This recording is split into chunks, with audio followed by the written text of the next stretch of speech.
Herkese merhaba. Çiçekli Mutfağım kanalına hoş geldiniz. Bugün hazır yufkayla şipşak hazırlayacağınız muhteşem bir tava böreği yaptım. Gerçekten de çok lezzetli. Su böreğini aratmayacak lezzette. Sizlere lezzet garantisi veriyorum. Gönül rahatlığıyla bu tarifimi hiç düşünmeden deneyebilirsiniz.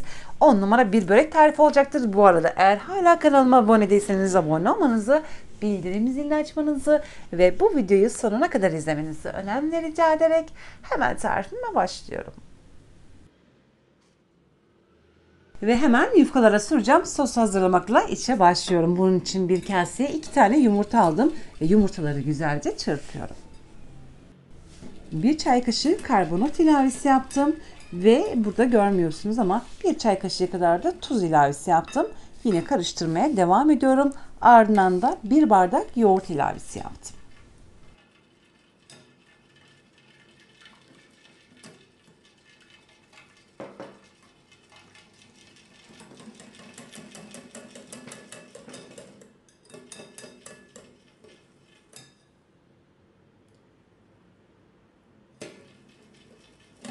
Ve yarım bardak da ayçiçek yağı ilavesi yaptıktan sonra karıştırma işlemini bitirip hemen bu kaseyi kenara alıyorum ve yine hızlı bir şekilde peynirleri hazırlamaya başlıyorum.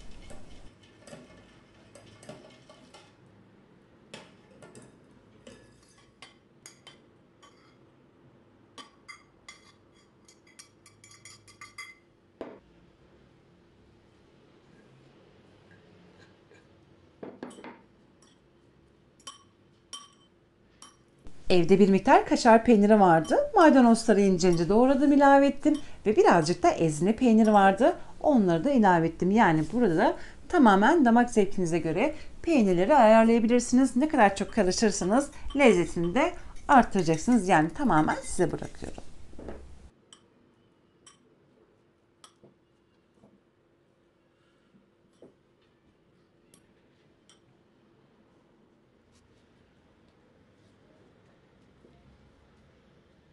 Ve bütün malzemeleri hızlı bir şekilde hazırladım. Şimdi ben böreği pişirmeye başlıyorum. Bunun için bir tane tavayı görmüş olduğunuz gibi tereyağı ile yağlıyorum. Burada toplamda bir tatlı kaşığından birazcık fazla tereyağı var.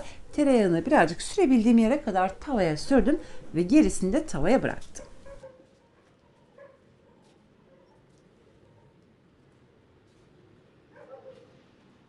30 santimetre çapında bir tava kullandım. Görmüş olduğunuz gibi yufkayı bu şekilde serdim ve düzgünlüğünü sağladıktan sonra hemen sosluyorum. Burada çok bol bir sos sürmenize gerek yoktur. Fırçayla bu şekilde ıslatmaya devam edip hemen ikinci yufkayı da sereceğim.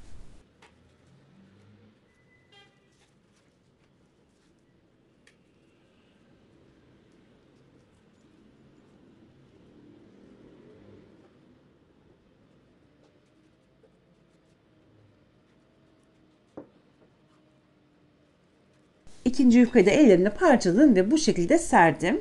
Bol miktarda sosluyorum. Gerçekten de çok lezzetli bir börek olacak. Su böreği kadar lezzetli olacak. İçi de asla hamur olmayacak ama benim vermiş olduğum pişirme tekniği çok önemlidir. Eğer onu uygularsanız gerçekten de ortaya şahane bir sonuç çıkartacaksınız ve her zaman bu şekilde yapacaksınız. Misafirlerinize gönül rahatlığıyla bu tarifi deneyebilirsiniz. Çay demlenene kadar hazır olacak bir börek tarifidir. Lezzetine çok güveniyorum. Benim yıllardan beri yapmış olduğum bir tariftir.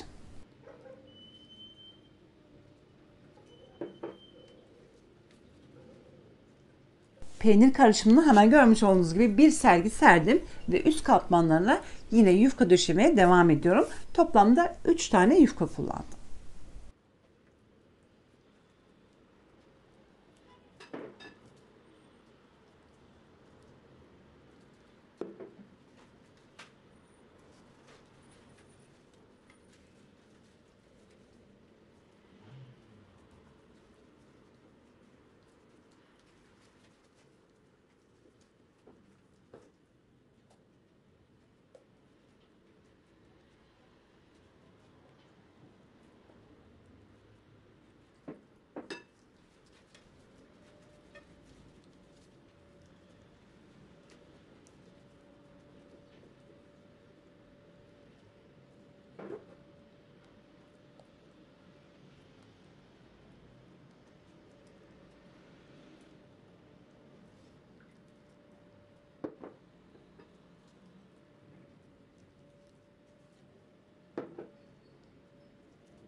Yufkaların tamamını tavaya serdim.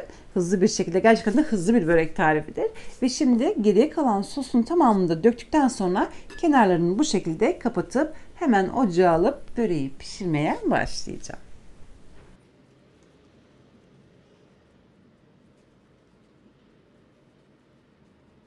Artık böreği pişirmeye başlıyorum. Buradaki en önemli püf noktası, kesinlikle aynı noktada böreği pişirmeyeceğiz. Çok farklı yer yer tavanın yerini değiştireceğiz. Yer yer değişiklik çok önemlidir.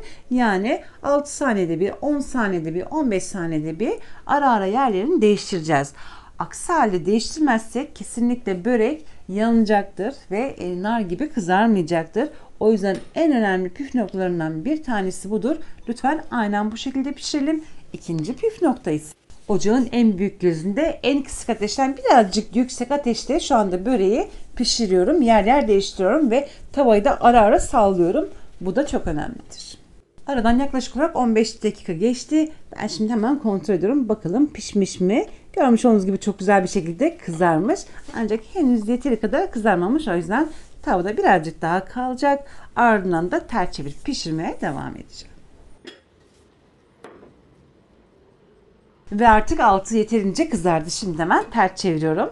Böyle bir tencere gerçekten de börek yapımında çok kolaylık sağlıyor. Bu aslında balık tenceresidir.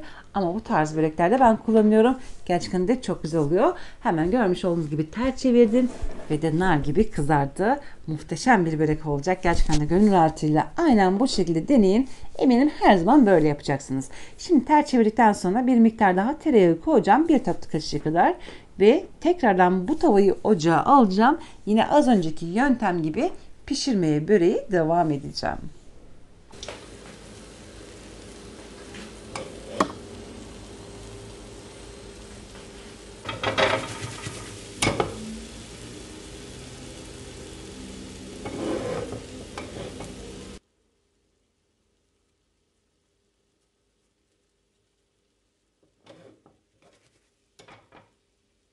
Görmüş olduğunuz gibi tavayı yer yer değiştiriyorum. 15 saniyede bir yerini değiştiriyorum. Çok yüksek ateşte olmayacak. Aşırı derecede kısık ateşte de olmayacak. Evet, kontrol ediyorum. Görmüş olduğunuz gibi çok güzel bir şekilde kızarmış ama ne kadar çok tavada kalırsa o kadar iyi olacaktır. Yüksek ateşte olmamasının en büyük sebebi şudur. Kısık ateşte yavaş yavaş içini çeke çeke pişecek. Çünkü bol soslu yaptık. Yumuşak olsun ve de lezzetli olsun diye. O yüzden kısık ateş çok önemlidir.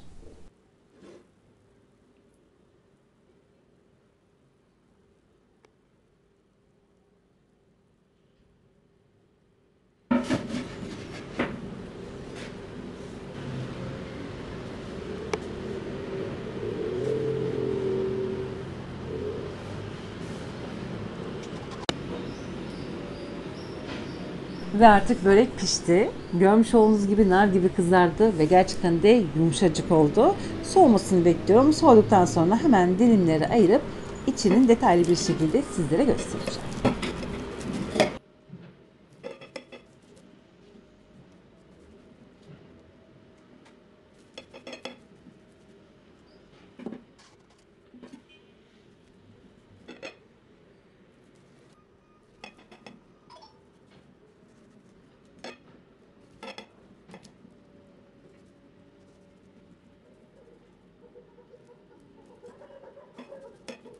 Böreği kesmek için soğumasını bekledim.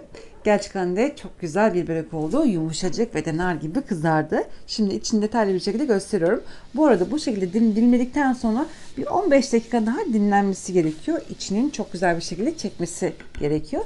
İçi çektikten sonra da hemen servis edebilirsiniz. Yani hemen tavadan alıp servis ederseniz yeterince içini çekmemiş olacaktır. O yüzden de mutlaka dinlendirmenizi tavsiye ediyorum. Bu önemlidir.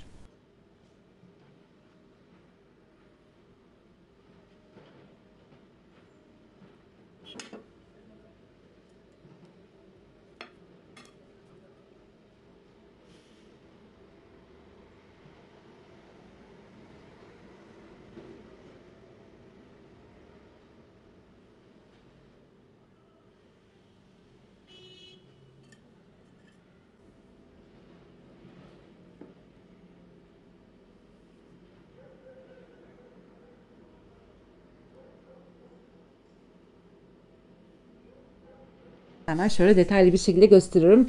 Görmüş olduğunuz gibi içi tane tane oldu ve yumuşacık oldu. Su böreğini aratmayacak bir lezzettir. Tarifime çok güveniyorum. Gönül rahatlığıyla aynen bu şekilde şipşak tava böreğini yapabilirsiniz.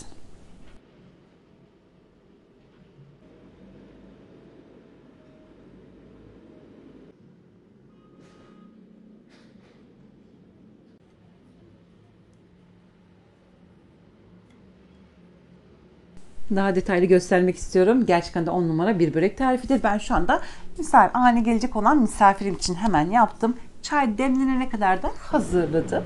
10 numara bir börek tarifidir. Bu şekilde birazcık soğumasını bekledim. Dinlenmesini bekledim. Ardından da servis edeceğim. Görmüş olduğunuz gibi şahane bir börek tarifidir.